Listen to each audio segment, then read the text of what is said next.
damage. And yeah, you're right, Freeze can't be there to make that happen either. And so, yeah, that's what it was. It was the wrong AD carry build. They didn't have any way to follow up on the fights, and that second condition of winning. He consciously invested in the early game, and he only got one real pickoff onto Ocelote with the Blade of the Ruined King and Youmuu's. And then after that, it was kind of like, okay, this build is just falling off completely. Completely just made moot at that point. And think about as well, like the fact that he cashed in, not farming to go make these roam plays, whereas Yuki was just farming. So going to Champ Select looks a lot like Game 1 there, except that Nidalee got added to the ban list there for Ninjas Pyjamas. But once again, they first pick the Jax. Lee Sin once again goes over to Morden, but now Twitch does get picked up here for Yuki. So they banned the Lucian out because it was first picked by Gamers 2 last time. Very conscious ban there, but that's going to force Freeze onto a different champion. So far, he's only played Lucian in Twitch. To mine, everything we've seen from him is just Lucian Twitch. Yeah. Actually, just Twitch. We only seen him play Twitch. And this series, yeah. And it's very, very, you have to kind of drop yourself down, be like, okay, Gamers 2 just took our top 2 picks. We banned out Lucian. They took Twitch and Lee Sin. What are we going to play in the jungle? What are we going to play AD carry? Because they're going to have to go on a little less, a bottom tier for them. We'll see what they go for right now. Looks like NIP going to take their time with their important AD carry and mid lane picks to tailor their team comp around what Gamers 2 has picked up right now. Actually, they switch. Oh, I thought they actually locked some things in. No, they're still waiting around. AD carry and support do get picked up. So actually, jungle and mid lane are left for last to tailor their comp. They're going to say, hey, we have supreme late game power with Cog and Jax. That's already been shown. Gamers 2 knows NIP's game plan. Kog'Maw Braum. Pretty strong. You want to pair Braum with a hyper carry if you can. But at this point, Kog'Maw very vulnerable to Twitch. Gonna have to see, because it's not gonna be protect the Kog'Maw. It's gonna be every man for himself, knowing NIP's style. You know what's awesome about Braum? He blocks spray and pray. He is really freaking good against Twitch. So right away, like some of the team fight power is gonna be dropped off for G2. You can go straight at them, just drop up the shield, and like life gets really painful if you're a Yuki here. So. That'll be one to watch for. Braum, better than normal when you're fighting a Twitch. Better than normal. He's already really good. I'm not going to say better than you expect, because everyone expects him to be good, but he's already better than normal in this matchup. Maybe Lee Sin kicking him back into the team. That'll be how they get it happen. Honestly, like Lee Sin is actually good against Braum. He sets himself up to get kicked into the team. Great. You get free ones. Stand behind me. Uh-oh. Stand. Whoa, wrong side, wrong side. Well, seeming to go for some very similar matchups here, though. Morgana, I believe that's actually one of these sort of considered counter picks to Braum right here with everything available. That's what he's going to go for on this one. Shyvana still to match up against Alex Ich in the top lane. Last time they fought, it went pretty equal, but we're going to see if this one tips any differently. Ninjas in Pyjamas still looking at a very similar team comp for themselves. Maybe the Evelynn coming through still, and of course, hey, maybe they just pick up Twist of Fate again. Yeah, a big thing with Morgana, though, binding, if it hits Kog'Maw, root it for 3 seconds. It's going to be a lot of damage coming on that Kog'Maw. He's not going to be very tanky at all. He has nobody to back him up currently in this lineup. And, Orianna would be a little bit of a shield, a little bit of a boost.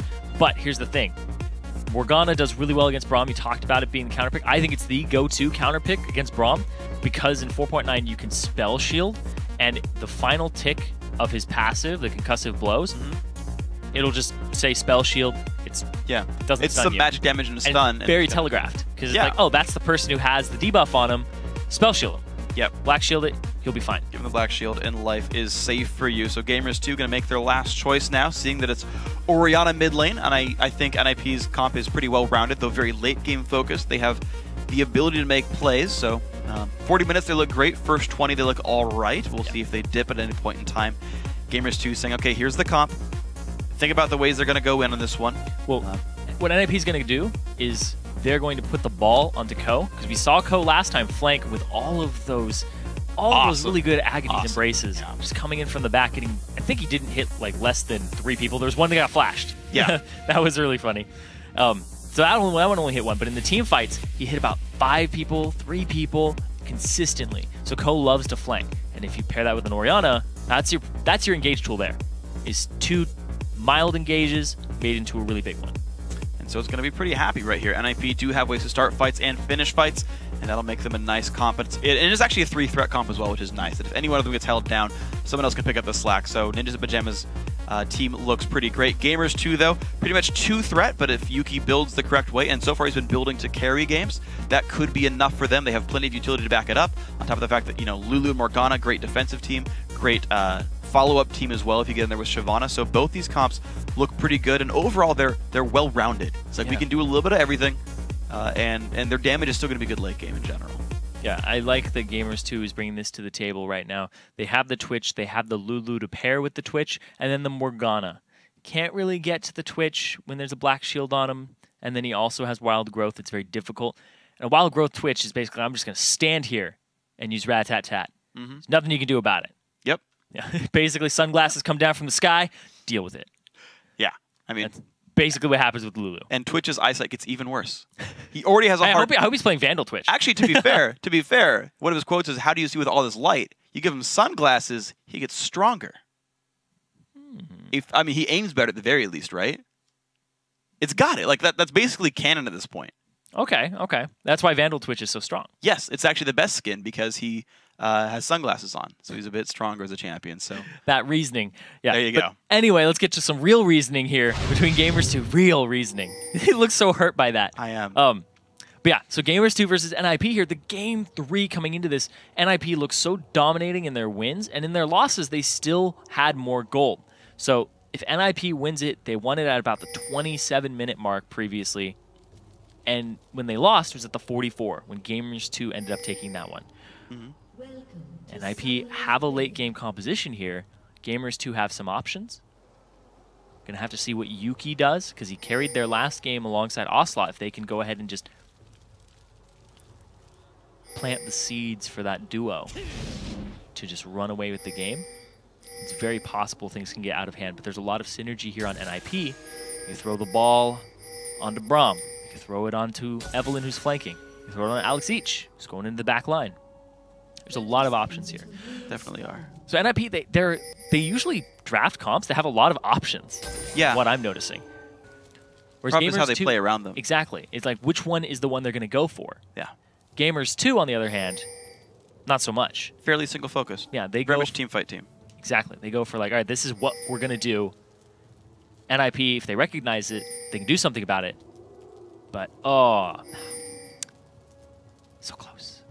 Doesn't see into the brush. Unfortunate there, but realistically... You'll still see Morden. Haha. Yep. Worth. Ah. That's more than enough for them. Oh, Actually, no, he no. doesn't see it yet. He didn't. The brush is in the way. It's okay. Not only is it out of the bush.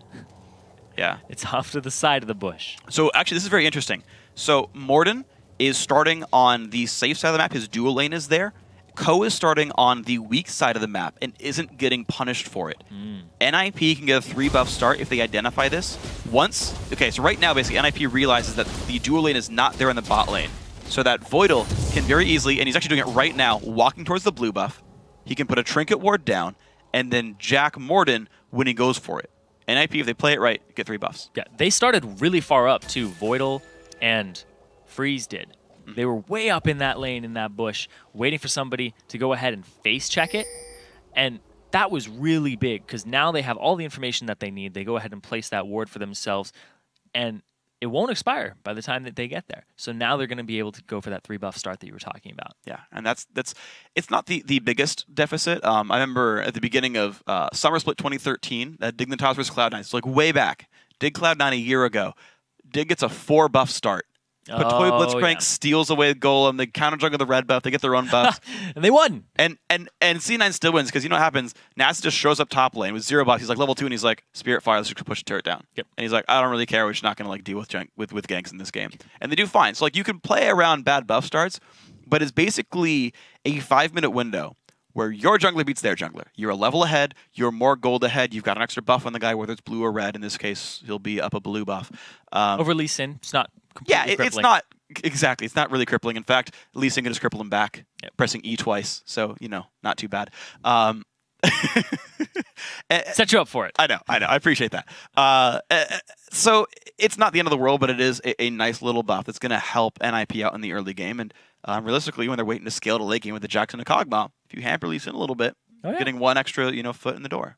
Oh, yeah, exactly. And Ko showed that his Evelyn likes to gank early, likes to get his foot in the door and then wedge it out Kick it and open. be like, oh, look at another that. one.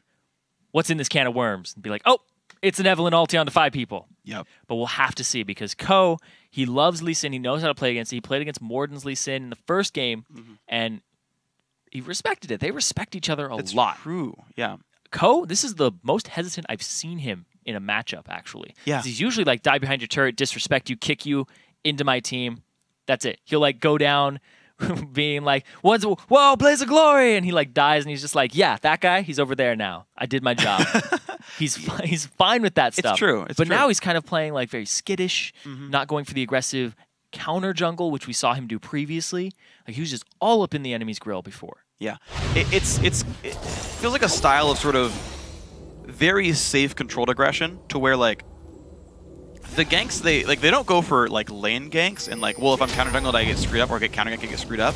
It's more like, I know that with my group of people he's TPing to it. Yeah, 2-on-2. Again, there's the trinket ward, and there comes NIP. Of course, Alex Itch has nothing else to do on the map, so and as long as they put it in the brush, Morden does not have a ward to put down. Oh, he's gonna get stunned. Oh my gosh, so much damage coming through. Forced to flash away. I can't believe that actually just happened, but it is going to be the case. There's a smite, and Ko gets farther ahead than I thought he would. They burn a summoner spell, and they burn a lot of health off of Gamers too, so this is even better of a start for NIP. Yeah, and now Ko, he is sitting pretty. He's going to go ahead and counter jungle this with Alex Itch. Alex has no teleport available, so he might not trek his way all the way back up to top just yet, and I'm surprised the Gamers too actually aren't fast pushing it. They're going to go ahead and ward it up, make sure that they just freeze it for Yuki. I'm not sure actually why they even bothered to trinket ward that blue buff down there, because realistically, I don't know if you're even going to see Eve walk. I mean, you might see Eve walk by the white camp in time, but she's still got the red buff to grab. She's still potentially going to make plays with bottom side. In fact, Dragon's likely a play right now for NIP as well. They may not have known that she had started at the blue. Like, there was a blue floating on her. Yeah, so they have to know. Like, it's a guaranteed knowledge right there. Noticed, though. Here's the thing. Gamers 2's on the wrong side of the map as well. They know Morden goes top jungle because his bottom jungle's gone. They know the jungle's on the wrong side of the map. Ooh, they're converging onto Exile right now. He's a little far up. If he gets hit by a binding, could be devastating because they're wrapping around him. Well, Exile should know. Oh, there's 2 members of NIP in the backup. Yep. Yeah, so we should know that everyone's going to come from the left side of the map right now. Alex He stays towards the right. Ko is actually going to face check. That's not the right place to be, though. The big damage comes through. The flash, but there's the jump over. The damage does come through. First blood goes to Ocelote. Now a double buff Lulu. NIP playing a little bit way too aggressive. Still now chasing Alex burns his flash, gets a shield. Exile's going to be careful now. Q's going to land from Lee Sin. They're not going to go for any more, but that was still awesome from G2. It's the 4-man roam middle. That was really well played there. Dude with the dark binding coming up big there because Ko just face checked that bush. That was so much disrespect by NIP. Yeah. They know Lee Sin has to go top jungle. They know Morgana's missing, and they still face check that brush. I am surprised they did a play like that. Oh. And now going for the wards. 5 gold. Just even more golds in the pocket. 5 more gold. Gamers too. Ocelote now has double buffs, and that's going to make Exile's life really hard. Yeah, it's going to be rough for the man. So right now, dude, Gamers 2 have made some very smart plays now. And, you know, we said that Ko was playing a little skittish, a little afraid, a little respectful. Not in that case. Completely misjudged where the enemy team was and got heavily punished for it. Gamers 2 showing up mid the right way now. And Exile just forced to shove away the minions. Does have a minion lead for what it's worth. Ocelote has already recalled once and is forced to get back in the lane, but which you Exile typically showing no fear. End up doing, though, because he got a 3-buff start.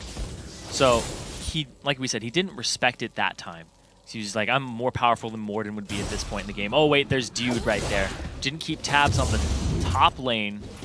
Well, I guess it would be the bottom lane duo. It's now in top lane. Yeah. You saw him roam down, make his way into those bushes. Would be the logical way to go. He didn't even follow Alex, because Alex was off on the left side, going a completely different route than Ko was. Yeah, well, okay. We got to see what these guys do. 300 gold is actually only what separates these teams now. A 4-minute first blood worth about 600 gold, but half that's been made up in the laning phase anyway for Ninjas in Pyjamas. We're going to see junglers actually sitting on very similar item builds for themselves. Shockingly, no mana potion for Morden. Otherwise, he would actually completely mirror it. I don't know why he wouldn't buy mana, but you know, I guess it's just his style here. He didn't get a blue. Darn. Missing all the blue colors in Lee Sin. It's okay, Ocelote has to make up for it. 2 blue items in that champion. He's also got a blue buff. Yep. Very matching. It's a set bonus.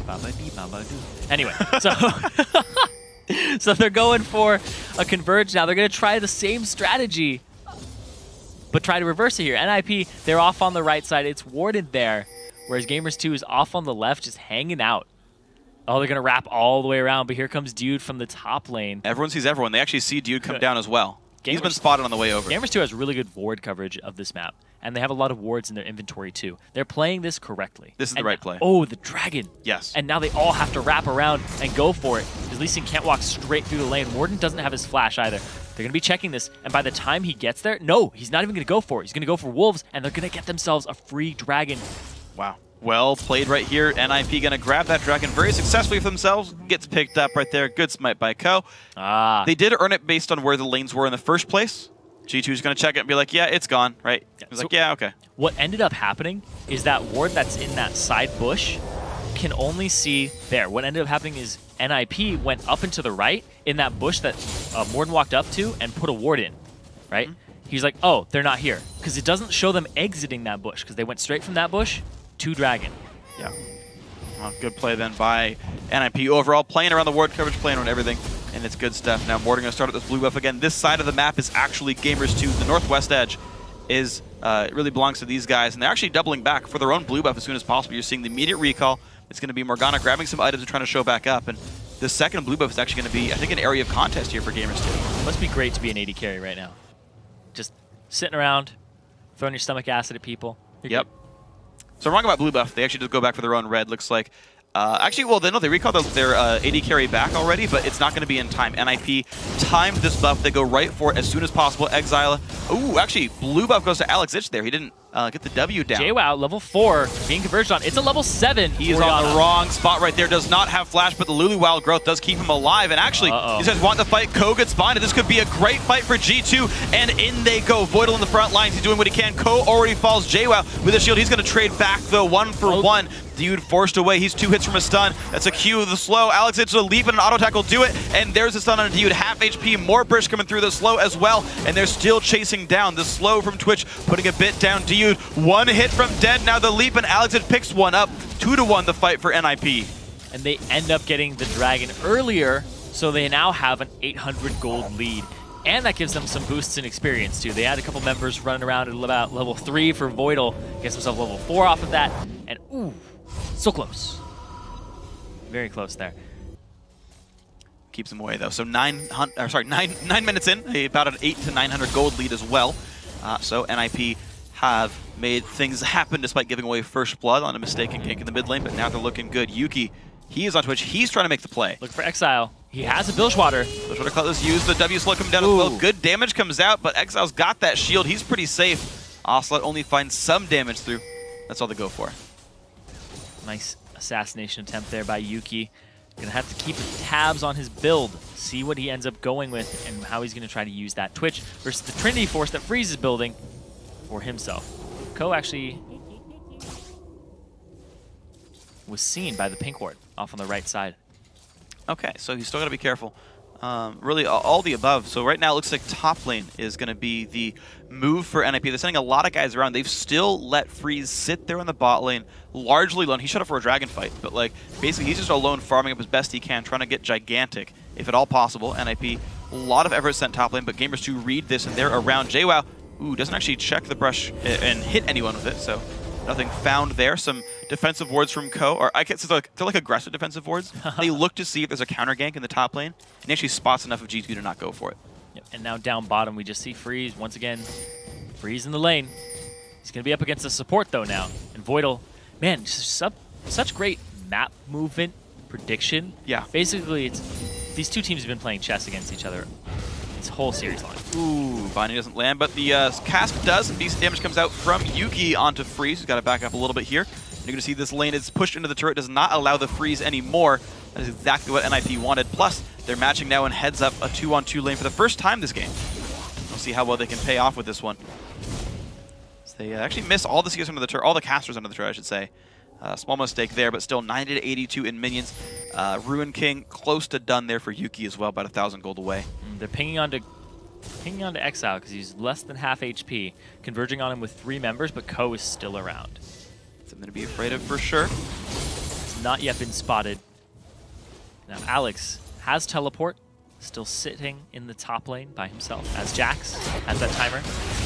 He's still freezing, but Ko takes a bunch of damage. They don't go all in for it, because Alex did show up afterwards, and of course Ko had ulti for the shield. But you're seeing NIP, they're trying to play a slow game. They're trying to play, okay, scale up. We'll take Dragon when it's available. We'll counter jungle when it's available because we're smart players. We they're not making dumb choices. But they're ultimately trying to freeze lanes. They're not pushing too fast. They're trying to wait for Jax and Cog to really come online. Take their time for that one. We'll see if Gamers 2 lets them. We'll have to see the Kog'Maw in the late game with the Braum and the Jax, the Orianna. NIP have a lot of threats here, and we covered it earlier in Gamers 2. Can they get Yuki going? Looks like they might be able to off of this. Voidle puts a ward down, but some damage comes through. He's going to back up to his teammate, and he stays safe. Binding does not land next to a minion. But that ward is going to go down, swept away by the pink of Morden. Going to make that team nice and happy. So now NIP have to be so afraid of the fact that Lee Sin can come in at any time, and he can't keep face-checking that brush. Yeah, they know there's a pink in there, though. Yeah. But they can't face-check it just yet. Going to have to call down Colonel Ko. Ko. He gets spotted by the ward up there. No one pinged him out, though, so maybe they didn't see him just with their map awareness. But look at that. Okay, now they know he's there. Clear by that pink ward, no big deals. I'm actually surprised he showed himself at that point. Because once Voidle had checked the bush, Voidle would have been the one attacking it. They could have baited something in if there could have been a Sonic Wave resonating strike. I don't know if there was a need to show himself. He could have just stayed present off on the side. Yeah, maybe. Yeah, I could see that. I could see that. He does sweep away the pink ward on the other side, though, so 2 pinks just die here. They did finally realize about that one anyway. And NIP are looking pretty decent. They're getting the ward control that allows them to make these plays. Dragon has respawned now 13 minutes in. Ninjas and Pyjamas still playing a slow game. Last time they did take the Dragon. See if they keep playing for it. Yeah, Ko stalking Morden right now. Trinket ward goes down to spot that one. Huh. He saw nothing. He didn't see Ko. Morden, he's trying to make the play. Pink ward goes down. He's right next to him. It's just so close. He's trying to sweep the ward away, but looks like Exile will be able to grab this pink very successfully. Oh, he jumps went over. for it. Here's the play. This is going to be good for Ko. Shotgun comes in, forcing the flash teleport. You can't kill a ward when you're teleporting to it, so this could be the attempt now. No slow's going to land right here, and Exile does get out, but that is a couple of summoner spells lost. Yeah, he flashed the ultimate from Orianna and Evelynn. He actually used his Agony's Embrace there. Oh, wow. And hit nobody.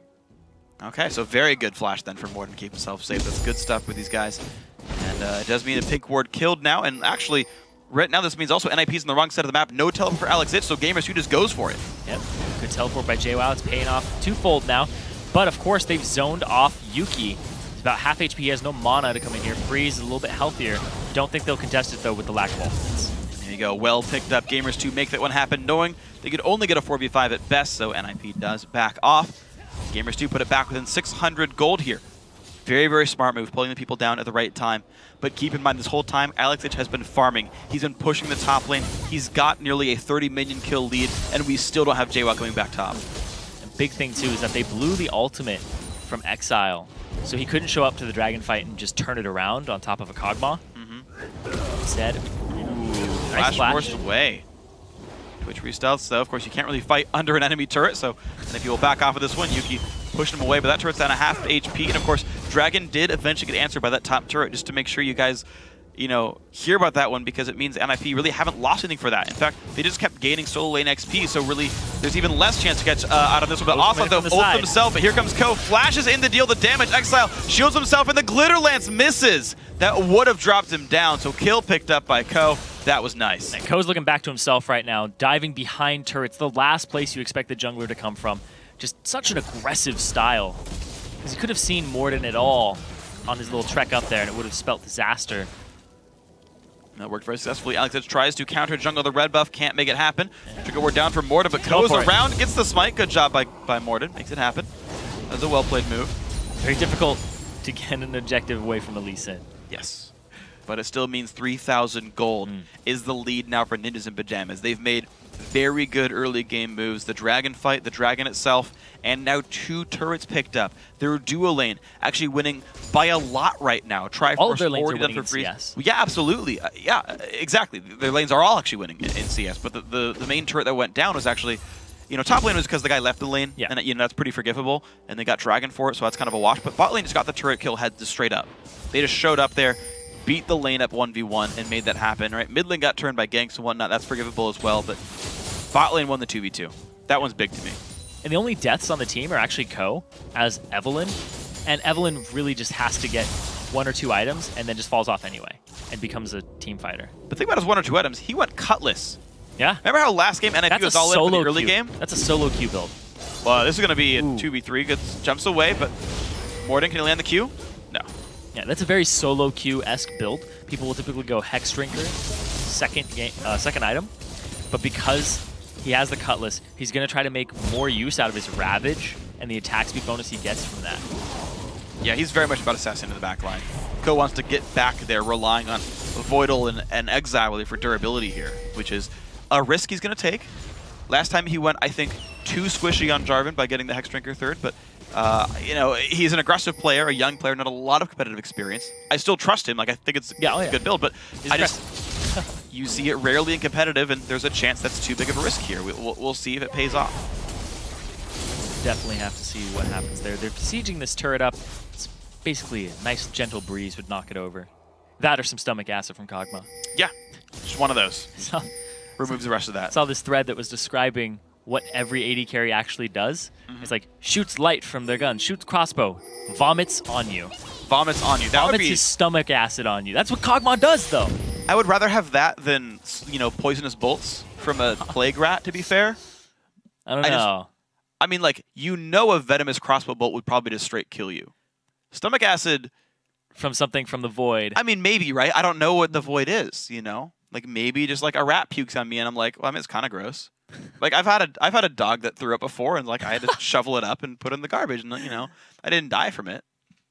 Crossbow's a little more lethal, in my opinion. Yes, crossbow is probably much more lethal in terms of, like, the percentage of chance that it would kill you. Yes. Even if it's not a venomous crossbow, it's still gonna hurt you a lot. Probably resulting in death. Yes. That's why I'm very afraid of Twitch in real life. So, okay. This game's been pretty interesting. So far, I gotta say, NIP look a lot more like they did in Game 1. They made very smart early game moves. To be fair, they made some good early moves in Game 2 as well. But I think they've got more of a leg to stand on. The fact they're going Jax, Cog, Ori, and have an early game lead spells a lot of good things for NIP. Yeah, and I like the fact that they banned out the Nidalee, adjusted their strategy, because they weren't going to pick it, considering the champion pool that Exile has. It's really far down there. Don't know how practiced he is on that. Yeah. Whereas Ocelote, that's his go-to baby after Lulu, it's open. And he went back and forth. He's like, I wanted the Nidalee in Game 2. Game 3, drew a ban because NIP realized that's what was keeping them down. Now they're just dealing with a Twitch, and that's really the biggest threat on the team. Yeah. And the fact that they're going Blade of the Ruined King on Evelynn means he's just going to go straight after that Twitch in the back line, see what he can do about him. Yeah, and so there's two things here then to point out about those things. So one is NIP are not making the same mistake as last time. So Game 2, Gamers 2 did a really good job of just funneling farm on a Yuki, hard carried the game on Lucian, did a great job of that one, and just destroyed people in team fights. And honestly, NIP kind of let them do that. They spent a lot of their time elsewhere. This game around, you've got Kog'Maw with a lot more farm, right? Right now, Phreak is doing better than Yuki in the heads up. And as long as your AD carry is ahead of their AD carry, you're generally going to do pretty well in fights. On top of that one, as you mentioned, the Evelynn build is very, very assassin-focused. Yeah. Now, that can get punished in team fights. If there's enough peel, Evelynn just dies. Like, Twitch just, like, kills you with his ultimate while killing the rest of your team as well, and you get nothing done. That is a risk when you don't have defensive stats. That shield doesn't matter very much because you have no armor to back it up. That could happen to Evelynn. Not a guarantee, could happen, though. Or if NIP gets these assassination plays and Ko just destroys Yuki on his own, then great, it pays off. Oh, that would definitely pay off. Absolutely, but you've got to see which one of those happens. Yeah, and also they're kind of leaving Freeze to his own devices here because they have so many threats. It's kind of like, all right, we're all going to go, and hopefully they don't focus you or you're out of position. Because if Freeze mispositions one time, it's going to be very deadly for him because you don't have a frontliner at all who's going to be soaking damage from the Twitch on you. Yeah. So we're going to have to watch out for that too. Watch Freeze positioning throughout this. And it's really big here. I want to break this down just for a second. It's Game 3 right now. Yeah. Winner goes to London. Loser stays home. Yeah. And plays from home in the third, fourth place match. Yeah. But going to London is a huge opportunity. You get to play for that first place prize, and you get a lot more points for yourself, basically securing your spot. Yeah. And winner of this secures their spot in the second series. That's a big emphasis too. That is really big because I mean, think about the overall structure of the Challenger Series, right? And I know you know it, so I'll probably talk to the camera for this one instead. You guys at home, think about some of the teams. If you guys have been following Challenger scene very heavily, if you fall to that third, fourth place match and you lose that third, fourth place match, as you mentioned, right, you're not auto qualified for the for the summer split 2, the second half of that whole thing, right? Your second chance at points. And realistically, you've got to get top 6 in points to qualify for the playoffs. So top 6, right? Pretty much automatically the top 3 from the second Challenger Series are going to be in there. And usually the top 3 from this one as well, from Summer 1. And you've got a couple of guys in there who like maybe got 4th place both times. If you get 4th place the first time, you pretty much have to re-qualify through ranked 5s, through the round of 20, round of 10 play-ins, then probably also make it to the semifinals again. What happened with Tick, Trick, and Duck? Exactly. That was the team he was going to talk about. Tick, Trick, and Duck got 4th place in the first time, didn't re-qualify, missed playoffs by like 2 points. Right, whereas you had a team like now Lublin Shore got 3rd place first time around, re-qualified, got enough points, made it to the playoffs, and at least got that. Okay, they didn't get to the promo tournament, but like 3rd place and 4th place, very, very big difference, right? And when you're against teams this good, right, you got Lublin Shore, H2K winning the other side of this one, of course, NIP and Gamers 2 also going 1-1. None of those teams are pushovers. Yes, they are all difficult to beat. If you get fallen to 4th place and then you get unlucky or you get a bad quarterfinal opponent second time around, like you're not going to playoffs, you're not going to the LCS promotion tournament. Yeah, that's a huge factor here. Winner goes to London, auto-qualify. Loser has to play another match to see if they re-qualify for the second Summer Series or if they go back to the ladder. So Gamers 2, both teams are 1 game away from that. This is the game that's going to decide that here between these 2 teams. Now we're back into it. I see Alex in the bottom lane just continuing to push. He's going to bring some attention from JWoww, who doesn't have TP, where Alex does. Yep. An important distinction. It's soon, though, so Gamers 2 can play around that pretty successfully. They'll both be up in time for Dragon, which is around the 20-minute mark here. Yeah. Now Ko. Man, just stalking around the jungle. Yeah, NIP have definitely been a sort of stockish team, really. They seem really, really focused on getting individual picks and snowballing off that. I do want to point out that because of the way that the early game was going and the lane swaps, people have different level disparities right now. The mid lane, we see Exile is level 12. To AD carries level 10, support's level 8. Usually you see the AD carry would be somewhere around level 9 with the support being right there too, or very close to it. Yeah. And the mid laner, they've just been soaking more experience into it. Actually, most people should be behind this or closer to what the mid laner is. Correct? Yeah, mid and top top laners are behind exactly what sure. you expect them to be. That's exactly the point here. So it does mean that Alex is missing his rank 2 ult. Top and supports are a little behind. Yes. AD carries and, there we go. And mid laners are ahead. That's the point I want to make. Okay. No, that's a very accurate point, though. It's the one we're going to look for here. Exile and Freeze are... Oh, and he stops Ocelote's back, which is actually pretty big then. He's going to have to stay for 1 more wave. Which actually... And a wave, too. Yeah, so he misses out on, his turret taking that one out. Yuki's going to help defend this mid lane because there's kind of the wave where you're like, if we punish Ocelote, he wants it back. He's got money in his pocket, so he's actually got less items than he wants, right? 1,100 gold right there. Exile, similar situation, actually. There's the recall. Twitch will hold mid for this one. Blue's up. Both teams know it. This is NIP's blue once again. And Ocelote again can't back on this one. Shockwave comes in and there's the stomach acid. Turret goes down. NIP actually get a lot of damage down. They kind of use that turret as bait, but that blue buff is still dying right now on the right-hand side of the screen. You're going to see it is going down and picked up there. Ooh. By the blue team, Eve. Who got it? Ko got it. Ko? What? Ko got it. I didn't even see him smite. It wasn't even smite. No, it wasn't smite. He just walked up and smacked it. Well done there. Morden and Ocelote could not grab that for themselves, so a blue buff steal. Dragon soon. NIP look good. Now they have not gotten to recall Exile back. He's about 200 gold short of a... Ooh, Exile does so much damage right now. We're going to find Dude who does not Black Shield in time, so he is still slowed. Has to flash away, pops the ulti. He's going to stay safe on this one. Ko flashes in for Morden, though. Still has the damage coming down. Kick back required. That is multiple ultis down right now. Exhaust also burning on Alex. Voidle shows up. He's slow on a Yuki. More stomach acid comes down. Actually, one more shot for the stun. Yuki gets the Lulu ulti to stay alive, but NIP burned the health bars down and Dragon's up now. Very well played by NIP there. I was talking about how strong the mid laner and AD carry are, and they abused it right there. Exile's damage chunks Morden down, puts them on the retreat, and then the junglers just go after the really weak supports at this point in the game. And now they're going to go straight for this Dragon. It's up right in time. Now, very well played, NIP. Get that fight in the jungle. The blue buff steal helping out with that one as well. And now life looks pretty good if you're the blue team. 5,000 gold lead. Yep. Alex stole the red buff as well. Just this aggressive play off on the wings, knowing that G2 was stuck on the opposite side of the map. So the entire important part of the jungle has gone to NIP in the last 2 minutes. Gonna have those nice buffs spinning around them, gonna give them that extra gold. And Ko, he's gonna need it if he's going after the Blade of the Ruined King for the full build, or if he's just gonna sit on Bilgewater. We'll see 850 gold right now. We're gonna see right now he could back for double dagger, he could back for some kind of durability boots, or maybe go towards the Randuins that I would expect to see out of this champion. But we'll have to wait and see. Voidle recalling himself back on this one. He's gonna go towards some MR for himself. I'm guessing Aegis. Yeah, he went Aegis last game. Oh, he undid it. He's going something else. He goes to upgrade the sweeper instead. Okay, it's actually a really good call. He's going for the vision game here. He actually buys multiple pink wards for himself, just in case one expires, so he doesn't have to back between them. Yeah, he can carry multiple, so put one down if the first one goes away. Freeze still farming up. He's going towards pretty standard build. Blade of the Ruined King, second on Kog'Maw's, working out. Trinity Forces there, of course. He spotted him. The jig is up, gamers, too. They're going to be pretty hurt with this one. Voidle sort of reconnected in real time. They're going to stay safe for this one. NIP doing what they can. 22-30 in the game. Of course, they're on the same house, so yeah, you'd expect when one goes, the rest of them go. But don't worry, they're fine. The game is still going on right here. 5,000 gold, actually more than that, 5,500 gold. Ninjas in Pyjamas still growing this lead. Once again, down the line, every single roll, 1 through 5, has more CS than the opposition.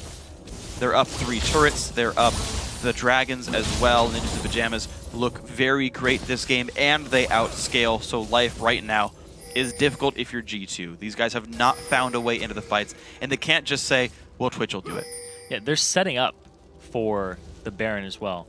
Voidle, he got the Oracle's Lens for himself. He had multiple pink wards. He just put one down.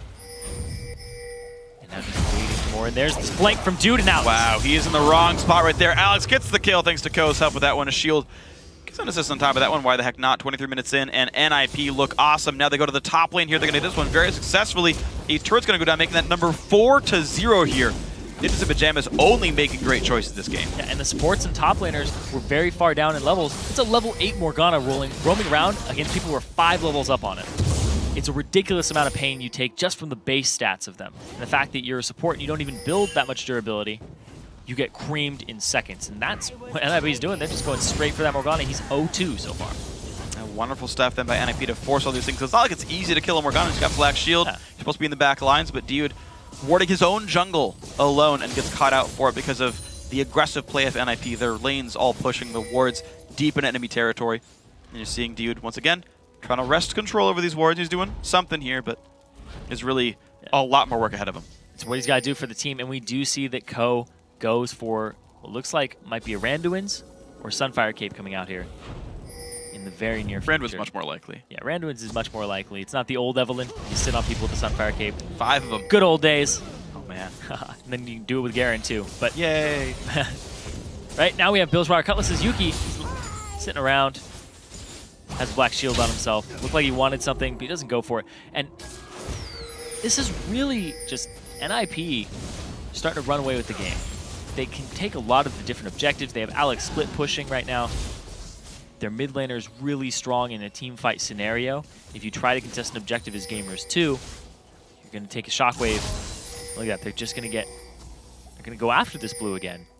Possibly flank them. There's the ball. Oh, he's going to land onto 3 people, and Gamers 2's got to be real careful with this one. The slow's coming out, and it's just the disengage, but now you got to be careful if you're Ocelote. You're also forced away. Shockwave flashed away. Nicely done. Successful right there, but blue buff right now very much looks like it's going to be controlled by NIP. Ocelote's got to be even more careful. The ults himself to stay alive. Stun. Voidle is there. Exile goes in. Can he get the damage? Yes, he can. Off the stun from Voidle's passive. Another kill picked up, now 5-2, and look at this now. Yuki's got to be careful. He's a little out of position. Has to flash away from Morden. Now Ko and JWoww is in this one. Exile's gonna go down. These guys willing to fight. Yuki stays alive. Ko, he is squishy, remember, but now Alex Ich goes in. He's been exhausted though. They're gonna find Yuki. The kill picked up there by Freeze, and this fight is just going back and forth. Now the jump in, they pick up another one onto Dio. Now only 2 alive, and JWoww's got nowhere to go. That is another kill picked up. Freeze goes massive in this battle. Now 2-0-4. And a 3-0-2 on Alex Ich, joining the fight at the right time from that overextension of Gamers 2. It looked like the fight was going to go in their favor. They turn it around, and they're going to get a turret for it after that. Absolutely massive. Ninjas in Pyjamas go +1 kills in the battle. They get another turret on top of that one, so that makes it an 8,000 gold lead. Massive lead for these guys. Returning to the scene of the crime, Freeze is going to take the blue that they originally fought over. There's actually, going back to that blue fight too, it was a really good binding to try and stop the engagement. They're going after Freeze. Dragon's up in 30 seconds. If they can catch Freeze, it almost guarantees them. Well, Co's trying to show up. Freeze just juking the Q, and he does it, but Mord's going to land the slow here. Another Voidle successfully placed this time. Puts it the correct direction. Nicely done, and does force the disengage here. And here's the backup. Escapes on a path of his own vomit. Yep. Yeah, the nice stun there from the flash on Exile. Just picks up the kill there in the passive. We're going to see they overextend the fight. JWoww comes in. Voidle actually flashes this perfectly. He stands, jumps, gets out of there. Then Alex comes in onto that nice little minion, goes straight after the biggest threat on the team, takes him out, and that's your job as these hyper carries, is to just kill the one other threat on the other team. Kills in front of you with Squishy Rat, that's even better. So it looks like in this case, Stomach Acid did beat Crossbow Bolts, and Ninjas and Pyjamas take the Dragon down as well. Yeah, sure. But now it's more than a 9,000 goldie. This number keeps getting bigger, and NIP, this looks so much like Game 1 now. Yeah, it's looking very reminiscent of it. Of course, it's not over in 27 minutes. Not going to be over for a little while longer either. They're all sitting in this bush here. Gamers 2, Morden, we see Ocelote there as well. Ward's up. Oh, sees that there's Pink Ward, but it's not worth his time just yet. It's better to siege at this moment. Yeah, and they give up some of the farm at the top lane there. NIP actually would kind of rather push than sit in the lanes for a little bit while longer and make these sorts of plays. They sweep away the wards. Baron, of course, is still a potential objective, but they don't have the ward coverage for it just yet. They would kill it fast, but double Ruin King. Randuitz is going to be the build for Co there, and also Alex still making his way up there. Actually buys early Alacrity Boots on himself as well, so he's really caring about mobility. If he wants to get onto Yuki, he wants to be able to get to that back line and just stun up the Twitch and finish him off. We saw he was able to do that successfully in that last fight. The question is, can he do it again? Because that is their key to victory, is just taking out Yuki, who's such a problem in the last game for them. And in this game, he's not as much of a problem because we see Freeze is ahead, but he's still Twitch and he's building the attack speed Twitch, so he's still really good in fights, and the durability has not been stacked on for NIP just yet. It's really Co with the Randuins. And is right now, so we'll see how good these engages go. So Co has got some tank stats, and actually he's holding parity pretty much with Yuki because of how far down Gamers 2 are held. It's a 2-item AD carry versus Randuins in the aggro's Baron. All right, Voidle comes to help. It's gonna be all right. But Co is holding parity right now, so realistically the Cutlass doesn't actually detour him that badly, and it's going to be okay. Basically, NIP have weathered the storm of that slightly risky item build, and it works just fine for these guys. 1, 3, and 3. Co has some deaths. Co is actually going to find JWoww right here, stop the recall, and the team is coming to help as well. We're going to see if he forces the ulti out. Ruin King used, and JWoww's going to be safe. Used his Bilgewater Cutlass at the same time, and now they're going to start taking over the jungle again if they can. Last blue went to them. Looks like the red's not going to be the same story. Look at that. JWoww actually hasn't gone all the way back if he walks up to spamming Q. Nope. I'm not going to get that one, so going to stay safe here, but stay in the brush and maybe wait for someone else to show up in this one. Right now, Alex still pushing bottom, so they have to have JWoww deal with this. And he's got about 40 seconds to go until teleport comes back up, actually. So they're going to actually want to wait a little bit. If they force the battle and JWoww shows, that's bad news right here. Alex is doing some good damage to the turret. Voidle. Yuki, he's stealth. Oh. Yuki does not find a way in this fight just yet, but Co does. Shotgun's going to land on a 1, and Yuki's got nowhere to go. Kill picked up to Yude. Now also knocked up. That is a second kill grabbed very quickly there. Nice flank by Co.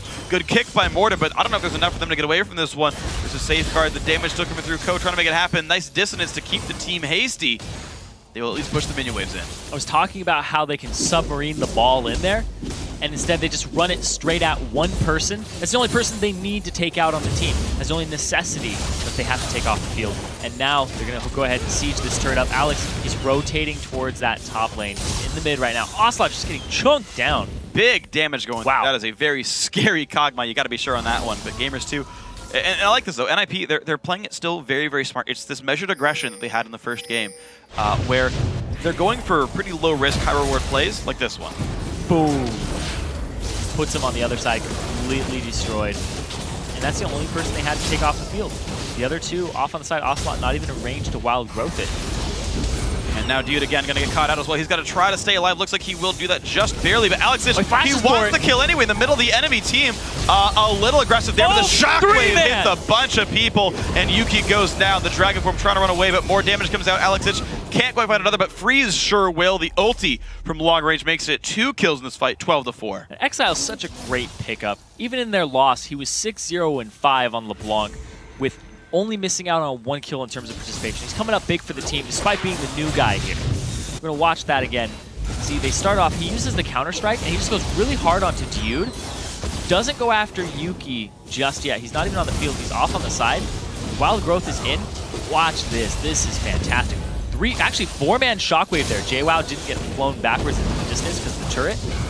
But, oh my lord. They come up huge there.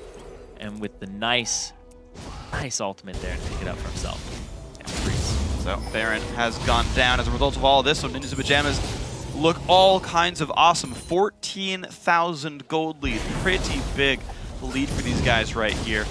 And honestly, it's, 32 minutes. Pretty standard game time here, but they are so far ahead at this point. Pink Wards trying to defend the jungle of Gamers 2, but it's not nearly enough at this point. A dedicated siege would win the game. They're still sending Alex a split push in the bot lane. He still has teleport up if he wants to rejoin his team. Exile's got the easy wave flare going on. Voidle's there to help defend. And here we go. And then we have 2-item Jax hitting the field. We also see that Freeze has himself a QSS. So even if he gets bound, he's fine. Just completely out of there because Voidle's going to be a scumbag, not even going to buy him the kills. That's okay. He's the front line there. He's going to buy a lock of the team. He needs to go ahead and get his team some magic resistance. It's actually the right choice. That's just fine. Ocelote still got a little bit of ways to go till the Void Staff comes in, so not a huge damage threat just yet. Mortis's really working on his first big tank item, actually, so does not have Randuin's or a Banshee's Veil. He's got to be afraid. Alexic, as you mentioned, plenty big, though. He's pushing the bottom lane. Ko already pushed top. The rest of NIP grouping towards mid. Ko actually now slinking around to the side as well to make sure everything's nice and safe. And now we see Alex just pushing the bottom still. 3-0-3, 2 items over JWoww right now. He's actually bringing a lot of pressure to him. Level 17. 3 levels up on the solo laners of Gamers 2. They're going to go mid and try to push this advantage that they have, not only in levels, but also in items. Yeah, and it's looking pretty good for these guys overall. So, barely tickles him now. Yeah, it doesn't hurt anymore. I mean, you've got Baron buff region, even if it did deal damage, so it's not really anything that matters. Alex is still calling attention down to the bot lane. He is just so far ahead of JWoww, it's not even funny. There's no way you can really defend this properly there. Alex can walk right past him, hit the turret if he wants to. Once the mini wave gets in there, Freeze now getting damage down on this one. He's got to be very careful. He's got QSS, but that won't stop him from getting kicked backwards. He's got to be careful. That gets a lot of shields to keep himself safe, but there's the engage from Ko. There's Voidle in as well. A lot of damage coming out there. Morgana ulti only hits 1, and the kill is picked up there by Exile. Into the base they go. You've got Jax taking the turret down. It's a 1-for-0. The turret going just away from this one, more than kicking someone back, but there's just no real damage coming through anymore. You can just not have really anything that's going to touch Jax, and there's the inhibitor down. Yeah, they put a ton on Yuki's shoulders, and he just hasn't delivered this game. He didn't get the type of lead that he had last game, and now with the wave pushing top, Alex going straight for it, picks it up for himself, and now they're converging onto it. It's a 4-on-5. You gotta be a bit careful from this one because Ko's putting out a good amount of damage. Voidle there to defend the team as well. He's staying nice and safe, and now that's 2 inhibitors down. Once again, NIP take the time to back off. 1 minute till Baron. There's a mini wave bot lane, but they're not interested in that. Yeah, just gonna go ahead and go back, spend all of this money that they've gotten for themselves. Dragon just came up, and they're able to go ahead and rotate towards that if they want it. We'll see that's what they go for here, because right now, going back to base. Man, they're ready to close this out. 2 inhibitors off of the Baron. A lot of gold swung in their favor, just even more. And now, Gamers 2 definitely on their back foot. And their back foot's pretty much planted in the ground.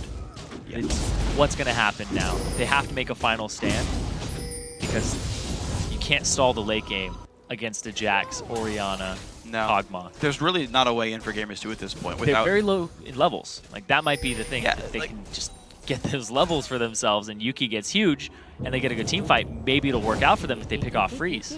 Oh, they try to make the play for Yuki, but he stealths away. He's going to be safe. But you know what? NIP can just show up with their group of champions regardless. Shove out bot and go for it. Orianna's going to be joining the team very, very soon. He's been pinged as being near the mid lane, but honestly, the bot lane siege is the easy choice now for Ninjas in Pyjamas. I like Alex's just TPs, all series long. Yeah. His teleports have been really good. He's definitely really acclimated to top lane quite successfully. Held up in 1v1 matchups. Definitely played well in lane swap as well. He's done a good job in team fights. Oh, wow. Freeze just chunking Ocelote down from an enormous range with the Fire Arcane Barrage. The ball placements can be key here for that Shockwave. Look how measured NIP are being right now, though. Baron buff's gone. It's like the old NIP style. Pick them apart. Yeah, but they've done a good job of that one. Look at this. Ko is actually flanking around the mid lane. He's ready to engage on the turret and just dive this with the gold lead, with the tanks in the front line, with all the armor and the shields coming in from Exile. He's getting ready to go. They might slap a ball on him as soon as he gets in range for it. If they push up. Look at that. Phreak just pushes Dude off the fight. This is the turret. Yep, they're going right now. It's the turret or the deaths. Jaywa's going to do what he can. Ulti's going to only hit one, but who cares in that one? Jaywa on the front line. Nice knockup comes out from Braum. And there's nothing for them to do, really. Phreak is destroying his health bar. He's going to go down. Turret falls as well. 2 kills picked up so far. NIP pushing everyone away from this fight like it's their base. And now they go on to the next is Voidle. A lot of shields. Oh, he's going to die. Unfortunate there. Voidle gives away a kill, but who cares? NIP in 37.5 minutes going to make it 2-1. And advance into the finals of Summer Series 1. And they're going to go to London as well. And just uproot the NIP house, take themselves to England. A little bit southwest of them, and make it a good performance. So honestly, NIP look great. G2 looked pretty good as well, but just not quite a match for the Ninjas there. You saw them put together game plans. The individual skill was awesome. The shot calling from Alex. It's the individual play of Alex. It's new to the top lane. Still worked awesome. Yeah, and I was very impressed by his teleports, his communication. I assume that he has a large voice inside of the team so that he's able to call it out and position people to be around his teleport, which is very key. It's a very communicative summoner spell. You have to be able to tell people, I'm using it here, I'm using it now, or I'm using it whenever, or when it's up, when it's down. Yeah. You have to basically just put your whole team in the know on that. You have to be like, this is when it's in, this is when it's not. Yeah, it's a really important situation to put yourself in here. So NIP have secured themselves some more points. They've also secured themselves a spot into Summer Series 2, which pretty much all but guarantees them a spot in the postseason as well.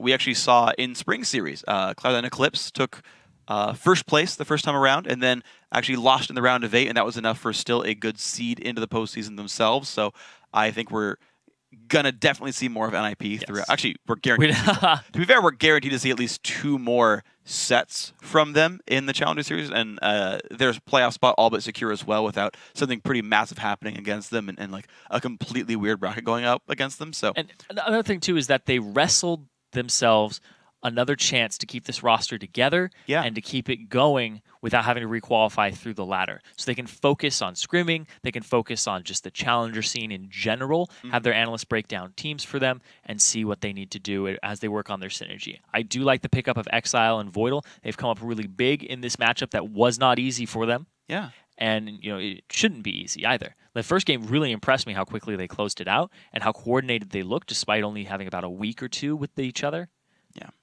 They're going to be very powerful in the future. Yeah, I'm excited to see what they do in their final matchup against either Nashor or H2K. It will be a good matchup. But guys, after today's matchup, here's how the bracket shapes up. With their win, Ninjas and Pyjamas will pack their bags for the Summer Series 1 finals in London on June 21st. Their opponents will be decided tomorrow when Nashor takes on H2K Gaming in our other semifinal matchup. So before we do that, there's more EU LCS action on the way tomorrow. Rocket will take on Super Hot Crew to start the day off, then Gambit and Millennium square off. After that, Fnatic takes on Alliance, and then the Copenhagen Wolves take on SK Gaming. It all starts at 6 p.m. Central European Summertime, 9 a.m. Pacific Daylight Time. And with that, we've reached the end of our time together tonight, but before we go, I want to say thanks again to our friends at Coca-Cola. Now for myself, Zirene, and the entire live broadcast crew, thanks for watching, good night, and GG.